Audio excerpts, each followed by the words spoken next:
Irish rock music.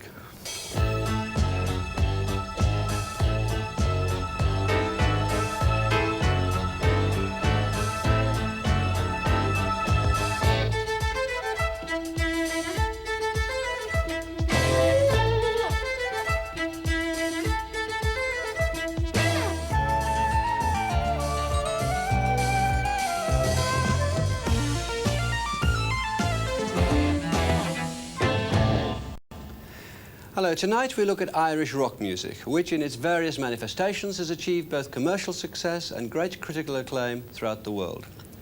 This year we've witnessed the phenomenon of Sinead O'Connor. In previous years we've seen U2 become one of the most successful bands ever, and in the last 25 years we've seen Van Morrison become one of the most influential artists in contemporary music. Is there something beyond nationality that connects these and other Irish artists? The cultural history of Ireland seems to suggest so. In the past, this small island on the western edge of Europe, with less than half the population of London, has had a reputation for turning out some of the world's best writers, from Wilde through Yeats and Shaw to Joyce and Beckett. Now that preeminence is showing itself in popular music, they claim, with Irish songwriters and bands producing work that dares to be serious and meaningful in a pop world that often likes to revel in superficiality and impermanence. In Peter Lydon's film, which features a revealing interview between Van Morrison and Bob Geldof, we hear from Bono of U2, Sinead O'Connor, the Pogues and others, and with them we explore the factors which have helped shape the sound and content of Irish rock music.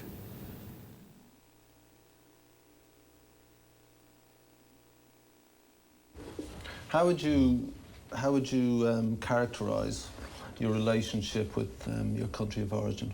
It's when I only started to sort of look at it from a conscious angle that I really understood what I was actually writing. Yeah. You know, myself, and then I saw that there was a pattern. You know, when you look at it, you see a definite pattern. You know, initially it was unconscious, you know, the references to say, you know, Belfast, Dublin, or whatever, or the sadness or the loss and all that stuff was unconscious. Well, what is that? What is it that called you back to that? Why was it only that stuff could make you articulate who you were? I saw what I was. You know, I was an Irish writer, so then I proceeded from there. It's like a child that has, if you think of Ireland as an adult, when it was a child, its set of experiences were like that, and now that it's an adult, it remembers them at the back of its mind. It doesn't know exactly what it is it's remembering or what it is it's trying to express particularly, but it's in there. I mean, when you think about it, the forefathers of what Joyce called the upstart republic were all poets and madmen and dramatists. It's actually woven into the very fabric of the Irish Free State as drama and poetry, and you looked up to the poets. Certainly I did growing up, because we were the best in the world at that. We weren't necessarily the best in the world at building bridges, say. You know, we weren't the best in the world at sending people to the moon. We were great writers. It's just songs about normal, everyday, realistic sort of events. The funny side of things, the sad side of things, you know. Some of them are angry, some of them are happy, some of them are, you know, dirty. Some of them are celebrate the joys of drink or whatever, you know. Some of them are a celebration of, they're all a celebration of how good it is to be alive, apart from the ones which are a lament about how bad it is being dead, you know. It seems to me now that pop music becomes only relevant when you bring to it something of your own nature or who you are. And it's been notoriously lacking in pop music of late. And people have scanned the world looking for meaning and passion in this music. And for some reason, the Irish happen to be able, at a certain time, to provide that. And it seemed to have worked in a universal sense.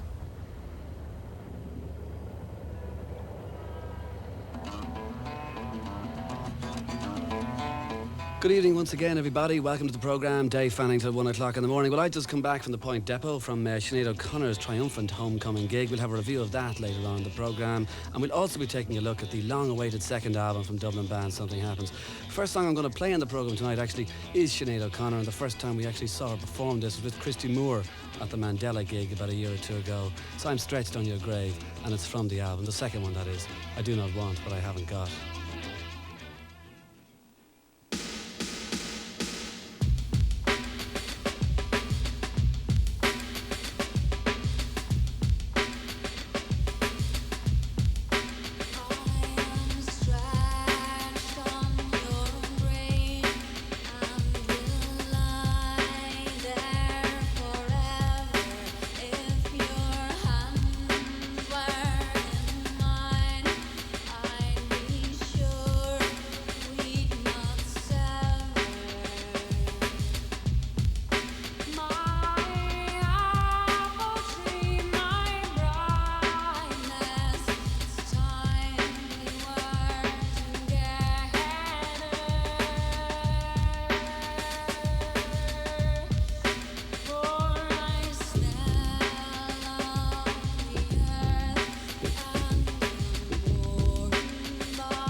I'm Stretched on Your Grave is a translation of a 14th century anonymous Irish poem. And the Irish for it is Táime Sínte ar do Huama. Táime Sínte, I am Sínte, stretched on your grave. And there was a tradition in this country when a loved one died or passed away, that there would be a specific grieving period after the person's death, and that the bereaved person would go and sit on the gravestone and perhaps sing or play an instrument, or just be there and, you know, meditate a little on the passing of the loved one. When my family thinks I'm safe in my bed, from night until morning I'm stretched at your head, calling out to the air with tears hot and wild, my grief for the girl that I loved as a child.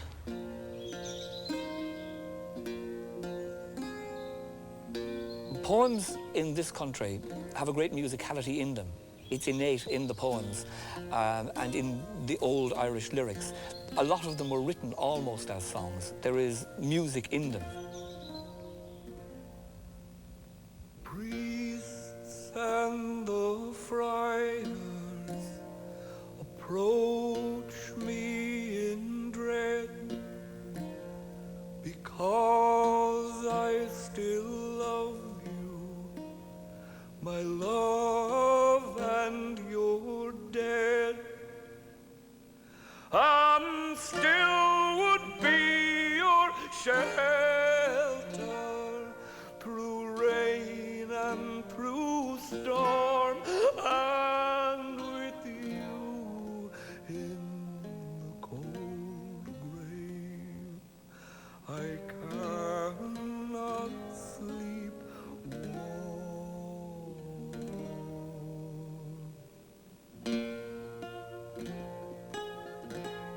Do you remember the night we were lost? In the shade of the blackthorn and the chill of the frost.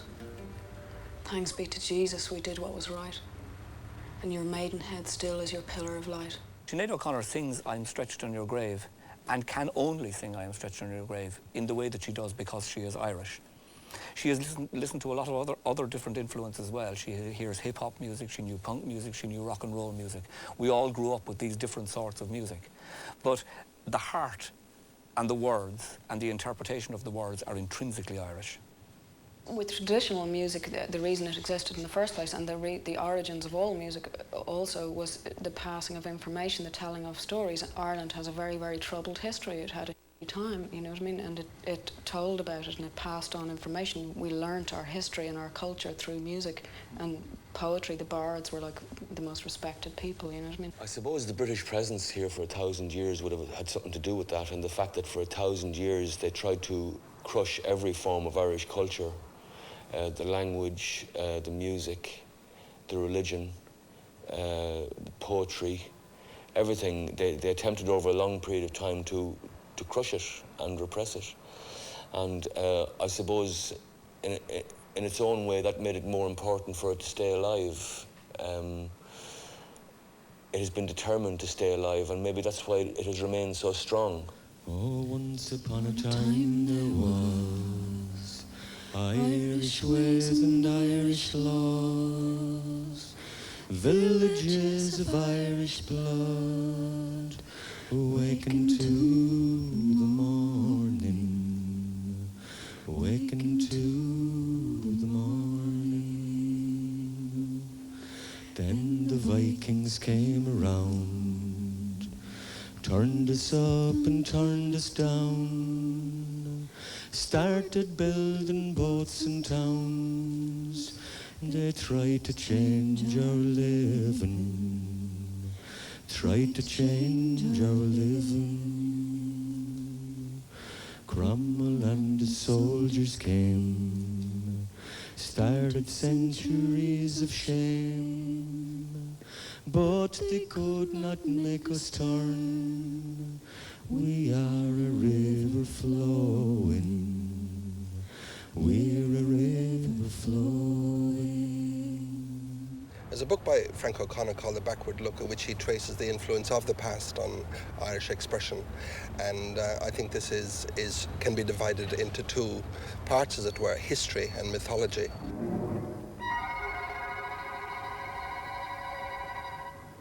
Irish history is a turbulent affair. It's also an ongoing affair. Right from the beginning, Irish history has been marked by a good deal of violence, of sporadic rebellion and systematic oppression. The second one would, of course, be Irish mythology, which is an older mythology than the mythology of Greece, and has some of the most powerful men and women imaginable in it. And it's perhaps this that has filtered through most of all into the songs and poems of Irish artists. One man come in the name of love. One man come and go. One man come, he can justify. One man to overthrow. In the name of love, in the name of love, in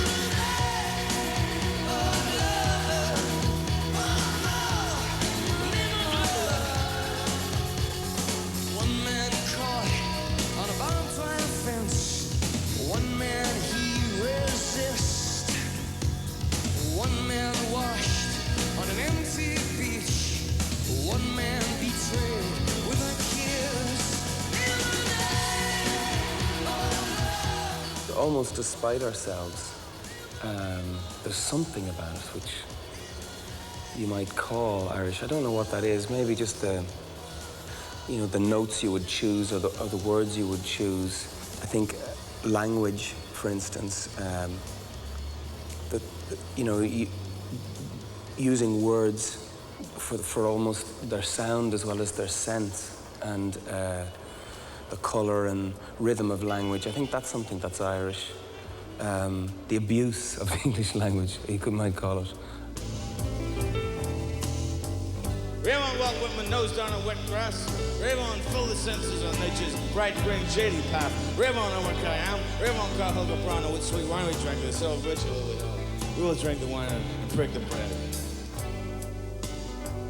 Raymond, let him not go around. Raymond, Mr. Russell. Raymond, Mr. Yates. Raymond dance with the Holy Rosy Cross.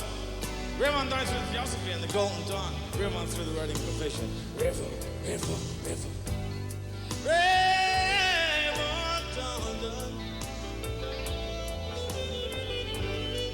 A lot of it comes from, that tradition. I mean, whatever. I'm not really sure where it comes from. I mean, for instance, I've written songs, and I've gone through all like Irish songbooks after I've written them. I mean, I remember I wrote one song, I put a line in it, about clear, cool, crystal streams.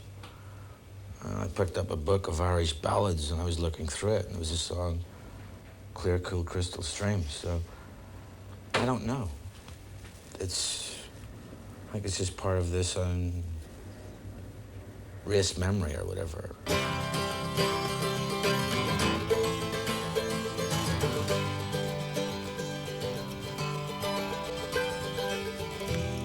We got the sky, but it's getting hard to breathe it.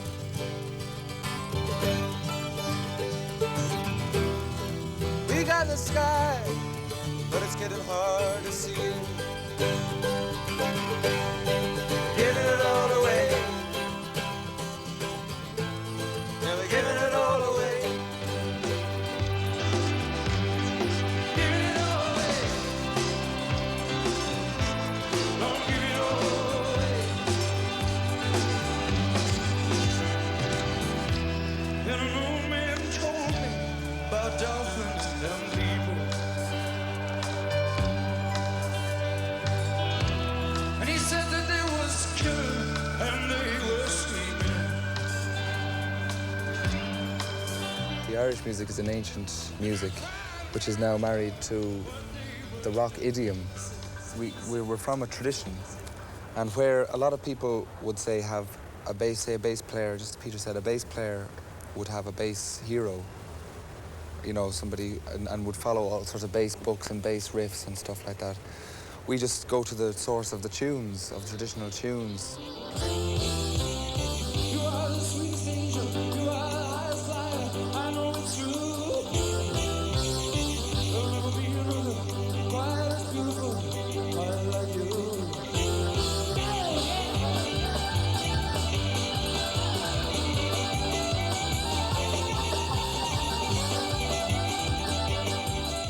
I think that bands emanating from this country have a relationship with the music that has come from this country, whether it be traditional music, or whether it's the music of the Clancy brothers, or whether it's Seamus Ennis playing the uilleann pipes. They've heard all of these things on the radio. Sometimes it mightn't be cool to say that in the 60s or the 70s we listened to that sort of music. There was a thing of like Irish music being quite boring, and it was sort of rammed down your throat a bit at school by the Christian Brothers or whatever, as being part of the old sort of Gaeilgeoir tradition, you know.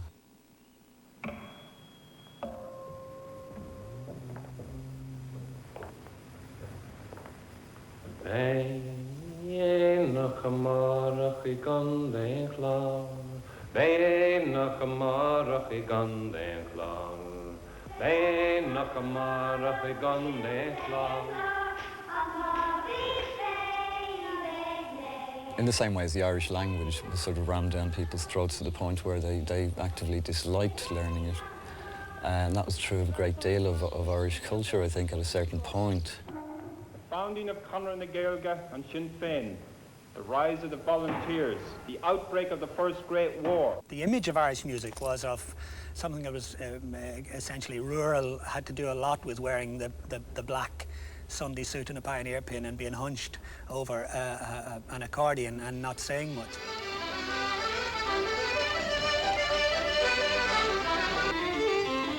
It was associated with Sunday afternoon and benediction and the whole shtick, the whole Blackthorn shtick, if you know what I mean. And so we were the first people who made it irreverent.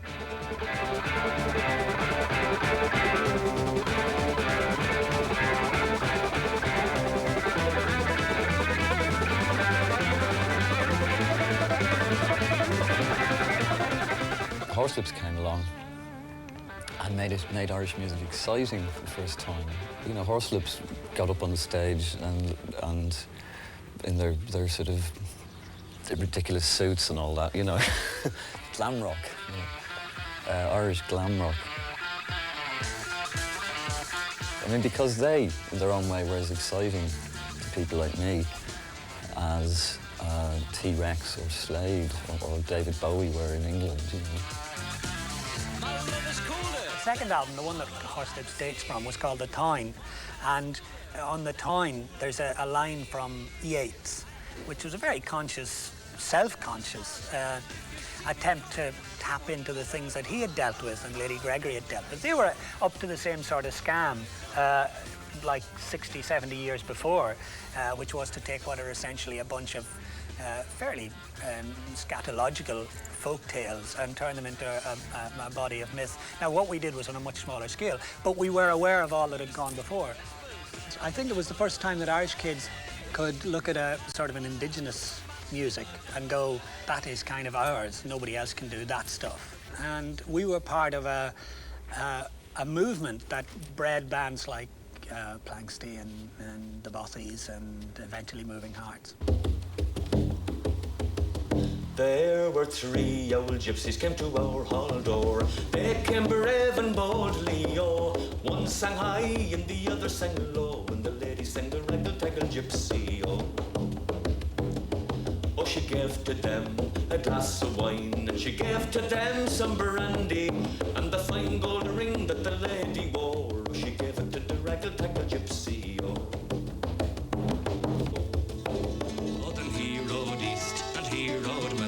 He rode north and south also, but when he rode to the wide open field, it was there that he spied his lady, oh.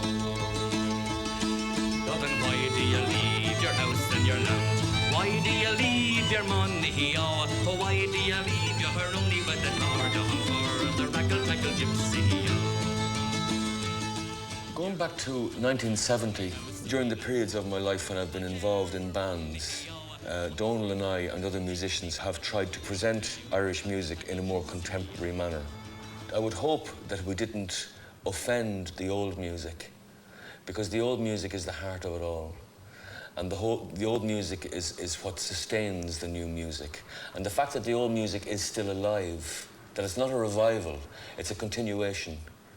You know, it's not like in other countries where you have a folk revival or you have... It's never died here, you see, so we don't need to revive it.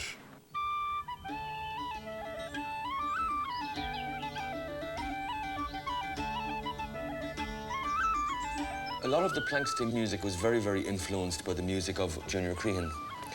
And I know for a fact that Junior and Junior's contemporaries, the real carriers of the traditional music, were always very, very happy with the way Planxty played their music.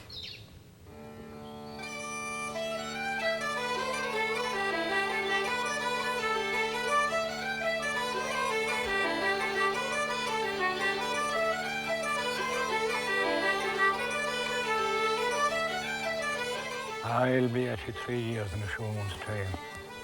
I'm playing about 75 years, since I was 6 or 7 years old. Well, I started playing the concertina because my mother was a concertina player and a whistle player, so she taught me in both instruments. But later on, I got on the violin. My mother's father was a flute player, and his father was a fiddle player, and he was make fiddle. So that's as far back as I can go. But my own family, 5, 2 boys and 3 girls, well, they all make a bit of noise, whether you call it music or not. Traditional music has never died in the country, and people like Junior Crehan kept it alive. It's a living, breathing music.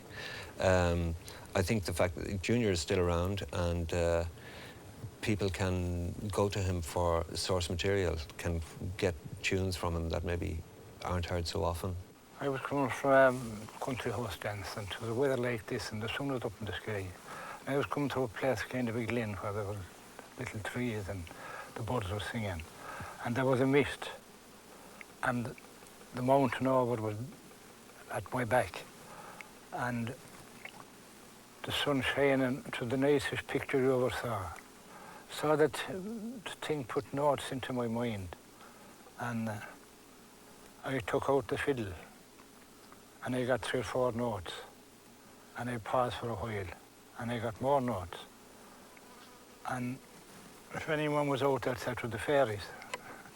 So I put it together then the following night. I sat down and I had the few notes that I got first, and I continued from there. And I called it the mist-covered mountain because of the fog, like, you know, in the mountain. So it goes like this.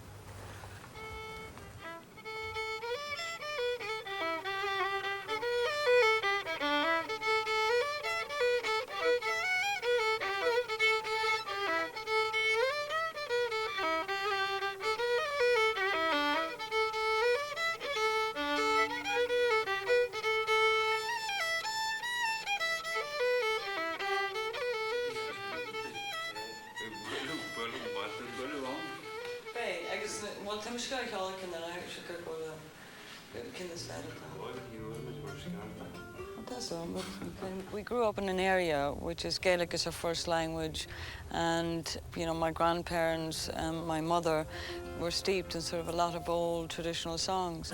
And she married a guy that was in basically a show band, sort of a Cayley plus a bit of Glenn Miller. And so along with singing Gaelic songs, there were guitars and double basses and things like that, which is quite extraordinary in a place like in Donegal.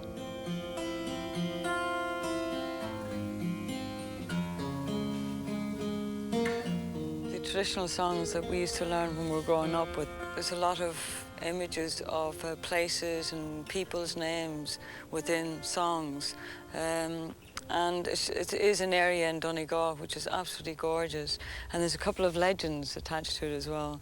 We tried to take in the various sort of legends. There's one that there's the sort of the one-eyed ogre, sort of that came from Tory Island, from across from Donegal, and cried sort of his poison tear fell on top of this glen, and it became Poison Glen. And then there was supposed to have been a siege during the Black and Tan Wars, that the local people poisoned the river so that that was the way they made their escape.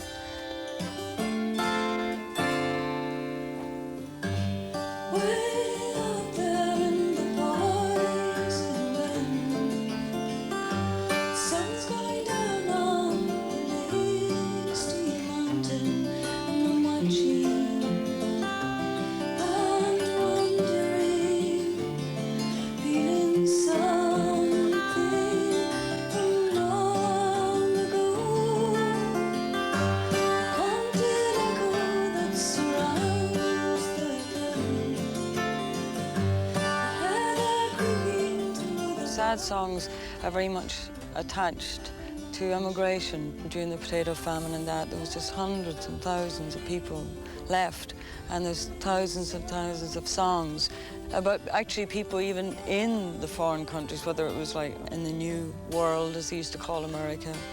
And they used to write them going there. The people left behind used to write them for them. The people that were over there used to write about Ireland. So, I mean, I think there's a good mixture.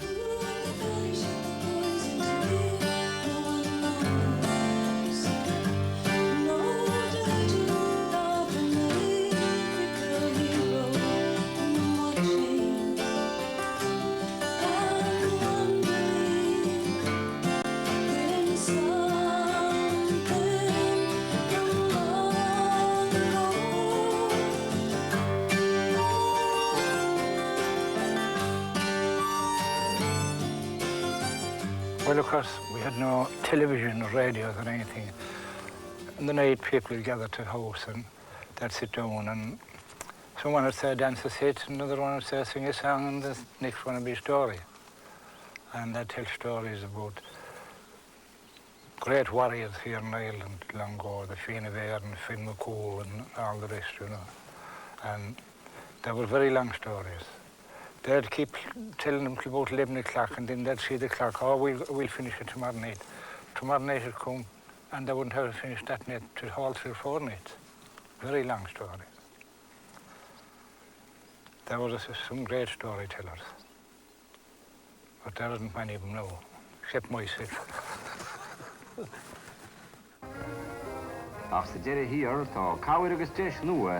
You must realise this country was electrified in the 30s.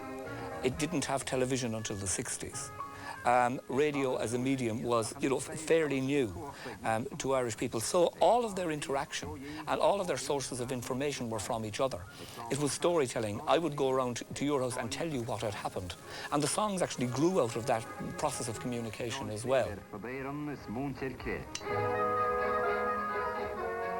We, in a certain way, got rid of our grief and got rid of our sense of loss of identity by going back to ourselves and to our roots and telling stories about ourselves to each other. A thing that was a huge influence on me from the time I was very small was the fairy tales, the legends that you hear about Ireland, you know, like the Children of Lear, like terribly, like tragic, awful stories, you know, and look what happened to them, you know, they got turned into swans, but they made out of the fact that they were so lonesome and there for 900 years, they were off in the sea in the middle of storms, but their music, the songs that they sung because of that tragedy was the most beautiful music in all Ireland. The loss is painful and the expression of it is beautiful.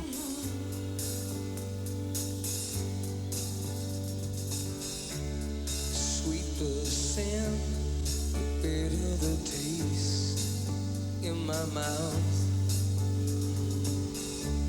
I see 7 towers, but I only see one way out. You gotta cry without weeping, talk without speaking, scream without raising your voice.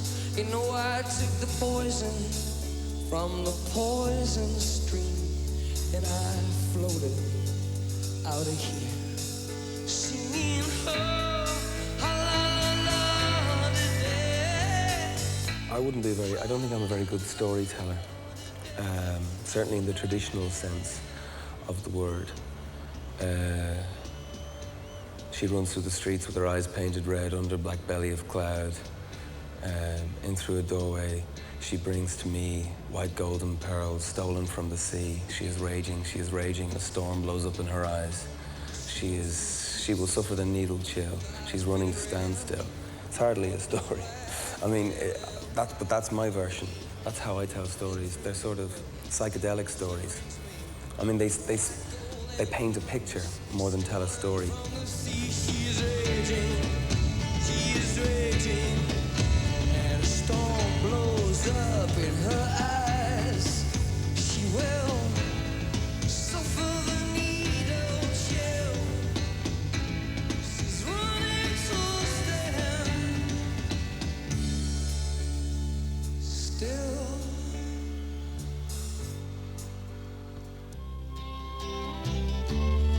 And you know you gotta go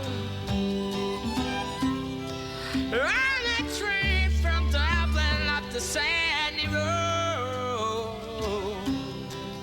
throwing pennies at the bridges down below, and the rain, hail, sleet and snow. Say goodbye to Madame Joy. Do you see yourself maybe in a tradition of Sean knows the Gaeltory, the Shanachie, all those storytellers and balladeers, and articulating the sort of common expression? Yeah, well, I mean, I see myself as in a modern version of that lineage. But more recently connected. I think most exiled Irish writers are in a sort of a tradition like Beckett. A lot of the stuff that he's written I can relate to very well. Again, especially the part about, you know, not going on but going on and all that. I mean, I've experienced that. It's also true that, like, if that's coming out in the writing, so too is a sense of that mystic sense of spirituality, and certainly in contemporary music, Irish music, that seems very evident. That sense of spirituality. I mean, are you writing in a spiritual sense? Well, I say so, yeah. Yeah, well, I'm trying, I think. I mean, I get sort of bits and pieces and glimpses, you know, of it, you know, and then I just try and translate that into songs. The songs that I write are always about my own experiences. I don't ever write fictionally, and actually I think that that's the thing about Irish musicians, is that they don't. That most of the time they're writing from their own experience, like Van Morrison and all that stuff, and that's why they're so inspiring. Each of these my 3 babies I will carry with me. For myself I ask no one else will be mother to these 3. What I do is, for example, 3 babies is everybody says it's a very sad song, but to me it isn't. It's just that it's a song about a very, very awful experience, or a series of awful experiences, which I needed to work out for myself. It's almost a form of self-learning, of learning how I operate. I wrote a song once about delirium tremens. A song written, sadly, from experience. Oh, I dreamt a dream the other night.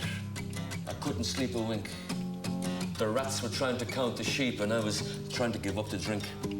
There was footsteps in the parlour and there was voices on the stairs. And I was climbing up the walls and I was moving round the chairs. I looked out from under the blanket and up at the fireplace. And there was the Pope and John F. Kennedy and Jack Charlton, and the three of them were staring me in the face. And suddenly it dawned on me, hey Christy, you're getting the old DTs. When the child of Prague began to dance around the mantelpiece. And I sang goodbye to the port and brandy, to the vodka and the stag, to the smithic and the harpic and the bottle, the raff and keg. As I sat looking up at the Guinness ad, I could never figure out how your man stayed up on the surfboard after 14 pints of stout. Then I dreamt of Sinead O'Connor, and I dreamt of Prince too. I was in the middle of the two of them singing, and nothing compares to you. And then I dreamt I was in a jacuzzi with that woman in number 10. Then I knew that I'd never, ever, ever drink again, huh? And now she lives in the same place as Sinead, doesn't she? Oh, goodbye to the port and brandy. That's just all about the alcohol. It's still in my system. I think that a song like A Sort of Homecoming may be actually as close as we get to being Irish. The words like the wind will crack in winter time, a lightning bomb blast waltz, see the sky, the burning rain, she will die and live again, tonight we'll build a bridge between the sea and land. Lyrics like that. Austin was just telling me that really all I do is write about the weather. I think he's probably right.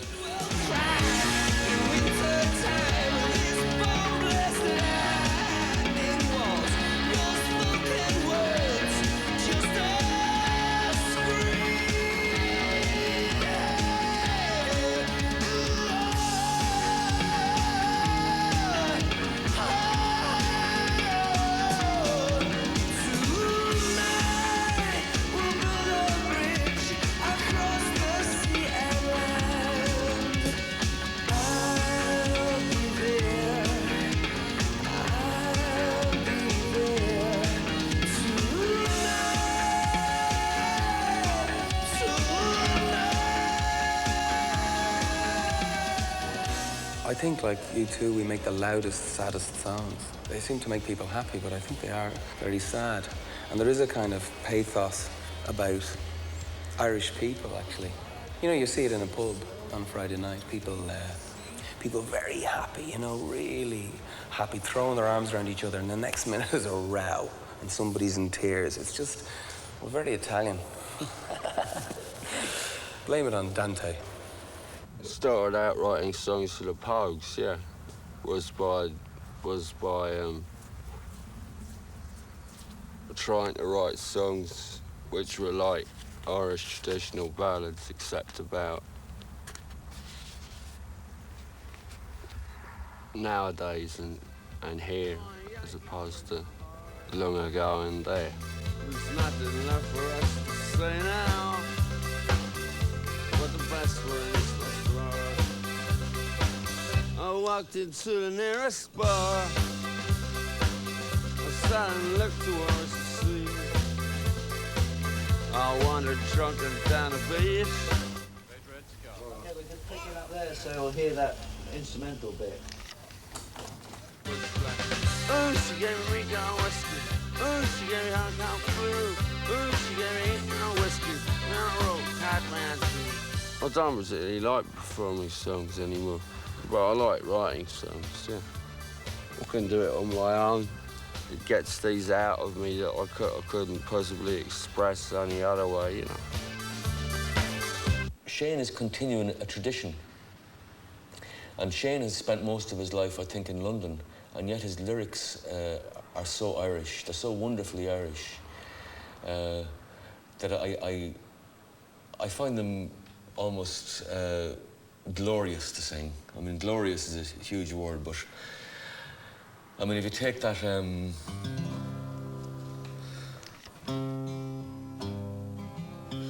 I could have been someone just like anyone. I took my dreams from you when I first met you. I kept them with me, babe. I part them with my own. I can't make it all alone. I've built my dreams around you. You're a bum, you're a punk, you're an owl whore and junk, lying there on the drip, nearly dead in the bed. Yes, you maggot, you cheap, lousy faggot. Happy Christmas, me arse. Oh, I'd rather be dead. It's a bit early in the morning for me to sing the high part, but just there, I mean, in that, I can hear, it brings me right back to the Clancy Brothers, and it brings me right up to the Sex Pistols. And I can hear all kinds of different stuff going on inside in that lyric. And then on top of it all, I hear the Pogues. Well, so could anyone. You took my dreams from me when I first found you. I cut down with my bell, I put down with my own. Can't make it all alone. I built my dreams around you. Bring away, bring west, the sun go away, and the bells are ringing out for Christmas Day. Perhaps that is at the core of it all. The Irish compulsion to celebrate one's personal situation, whatever it be, whether you are lost or wandering or facing the immigrant ship, that all that exists at some level to be critically celebrated in song. And what I get in songs, say for example in Van Morrison, quite a lot of the time, is a crude, lonely, forceful, heart-driven, sincere, passionate attempt to express his own sense of failure at expressing himself. And it's significant, for example, that one of his most moving songs, I think, is Kavanagh's Raglan Road, which is about failure in love, about failing to get through to a woman, or having got through, failing to sustain the relationship. And I think that Morrison is in tune with that. This is an Irish song.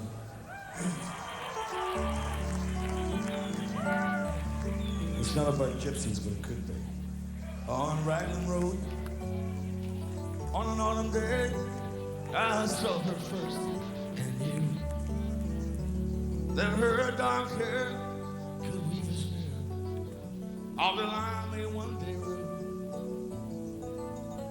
I saw the danger, yet I passed it. Along we enchanted way, and I said, let it grief.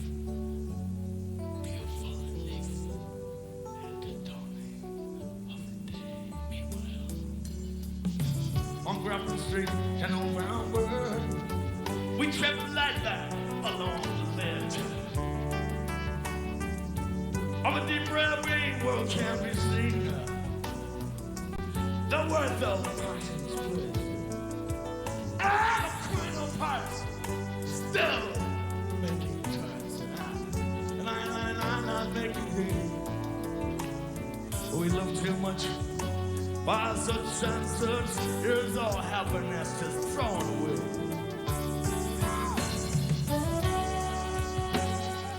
When you discovered Yeats and that, when you went and looked for him because you'd read that there was a connection, Yeah. what did you respond to in Yeats and later Kavanagh?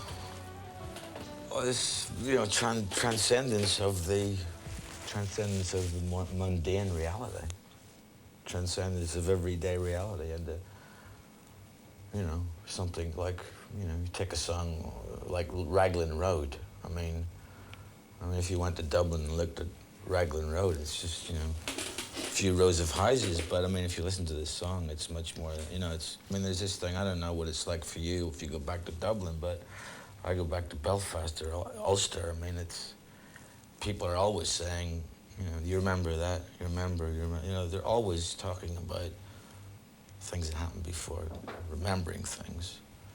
You know, I mean, that's, I think it's a built-in thing. I don't know of any, I can't, that doesn't happen anywhere else on the planet. Why do you think You know? that we do that then? Well, I don't really know the answer, but I'm sort of searching myself for, you know. I gave her the gift of the mind. Well, I'll give her the secret sign that's known to all the artists who have known true God's sound. Right. With word and tip, I never did still. I give her rings of poems to stay. With her own name there, and her own dark hair like the clouds hanging over fields at night. Basically, you're trying to, you know, create space, you know, you're trying to create more space, or, I mean, it's basically songwriters that, you know, I mean, songs are entertainment, really. If you really break it down, our poems are sort of, they're a little bit of space. A poem is a little bit of getting out of yourself for a few minutes or whatever. As I choose, just a critter made of clay. When the angel woos the clay, he loses his wings at the dawning of the day. All right. La, la, la. Almost all the Irish writers and artists have dwelt on the point that Ireland is a congested and insular place in many respects. And a good deal of Irish art may be seen as a kind of vigorous, eloquent protest against congestion, the determination to make some kind of space available. The factors that create the congestion are usually, let's take Joyce as an example, family, nationalism, religion, church. These, Joyce considered, were nets that were thrown about the soul of his young artist, Stephen Dedalus, and he had to shake them off. He had to create his own freedom. I go to encounter for the millionth time the reality of experience and to forge in the smithy of my soul the uncreated conscience of my race. And to him, Dublin was, rather bitterly, the center of this paralysis of the universe. Yet he devoted his entire attention to it. It's a very young country. I mean, it's just being born at the moment. And I feel like we can pick and choose from our past, and should, I think, pick and choose from our past. Because there's some of the baggage we don't need. And, you know, the worship of land, which John B. Keane's play The Field is about. You know, the worship of land, how land is holy and sacred. And you have to understand that to understand the IRA. You have to understand that to know what it was to invade our country. And, you know, for me, it's like my father was always quoting O'Casey on this. He said, land, what's Ireland, he used to say. He said, it's just the land that keeps my feet from getting wet. I don't believe in that sort of bowing down to your country. I don't believe in that at all. And I think that's a myth we can do without. But the good side of the sort of mythology of Old Ireland is the sense of the mystic. And I think that is, you know, there is these two halves, you know, the modern reality and the sort of ancient and mystic. There was one song I used to hear in my father's pub, this guy that would sing it, Neddy Very Huey, and we went up to the guy that actually wrote it. He lived up in a place called Gibada, and it was a song about Gibada, and it's just like the Poison Glen. It's like you know, it's about the area, the beauty of the area, and what it says is, you know, it basically talks about the place, and then it's sort of, he says at the end that when I die, I would prefer my soul to drift on a leaf down through the stream of Gibara than go to heaven. So it's a song. I'll sing it for you. Gibara. Tagala nagunlai girisispe Iskrianwi anowar hektamusawir Tanabeho gadrandan panchandilardan Foki paranagalcha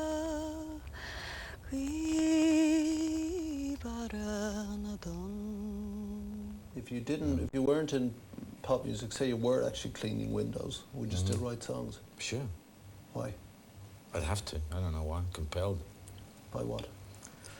Whatever this is that's coming through, you know, whatever this, it's energy. It's some sort of energy that's coming through me, and I've got to put it down.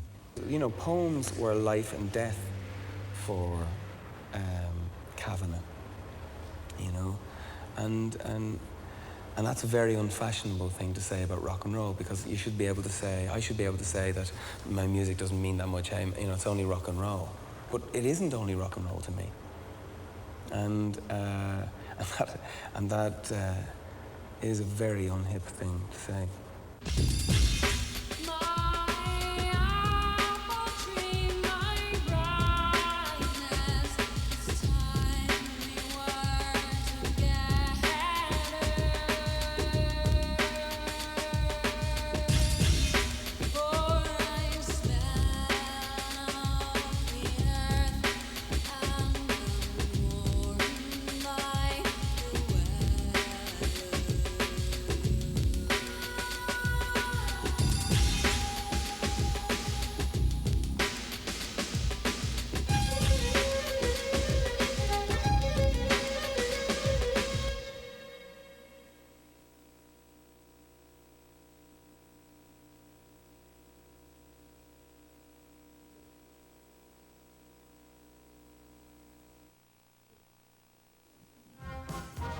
Coming up next on Bravo, a dying warlord chooses a thief to act as his double and command 25,000 samurai warriors in Akira Kurosawa's Kakamusha. Next on Bravo.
I must find Slade!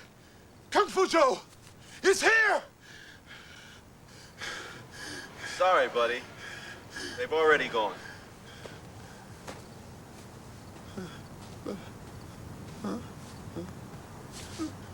Yo, bro, you got a Band-Aid? Are real-life problems getting you down? Relax and watch comedian-writer Tom Arnold play it for laughs when HBO presents Tom Arnold, The Naked Truth. Next.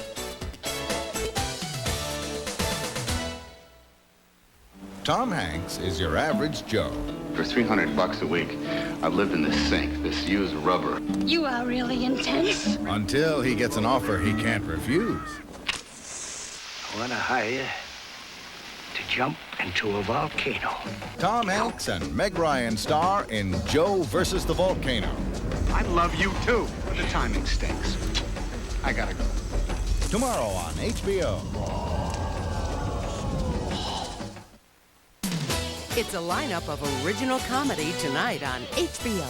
At 11:30, see what only Roseanne has seen with the premiere of Tom Arnold, The Naked Truth. And at 12, we're talking seriously dangerous comedy here with another episode of The Kids in the Hall.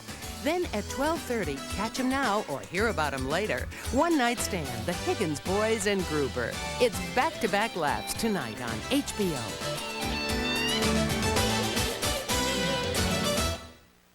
You've got an HBO special? Yeah. Tom Arnold is on a mission. First, to solve the world's problems. You know, they told me and my friends when we were kids that we could change the world, and we did. We ruined it. And second, to give his wife a little work on the side. Come on, this is your special now. I'm sick and tired of you riding on my coattail. Watch and see why the world's funniest woman married this guy. Tell me, Tom! Tom Arnold, The Naked Truth. Coming up next on HBO.